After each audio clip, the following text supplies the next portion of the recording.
Hello friends, বর্ণালী dot লাইফস্টাইলে welcome. অনেক দিন পর আবার ভয়েস ওভার দিচ্ছি। আর আজকে আমি দেখো বাড়িতে বানাচ্ছি দই।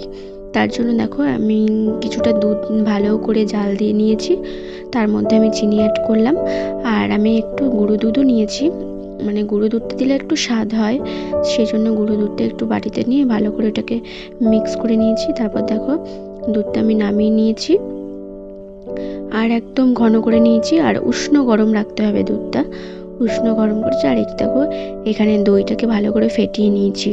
দইটা ফেটিয়ে নেওয়ার পরে দেখো কিছুটা দই মানে দুধ দিয়ে ওটাকে ভালো করে মিক্স করার পরে এই মিক্সারটা পুরো ওই দুধের মধ্যে ভালো করে মিশিয়ে নেব।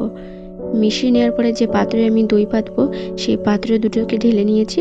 আর এটাকে ভালো করে প্যাকিং করে একদিনের জন্য আমি মানে রেখে দিয়েছিলাম। তার পরের দিনকে দেখো এটা খোলা হয়ে গেছে। দেখো আর কিছুক্ষণ রেখেছিলাম ফ্রিজে ঠান্ডা হওয়ার জন্য। জাস্ট দারুণ হয়েছিল দইটা। দেখো ঠান্ডা করে এখন আমি টেস্ট করব। খুব সুন্দর হয়েছিল দইটা, তোমরাও এরকম বাড়িতে বানাতে পারো। ভিডিওটা যদি ভালো লেগে থাকে like, comment, share and subscribe করে দিও।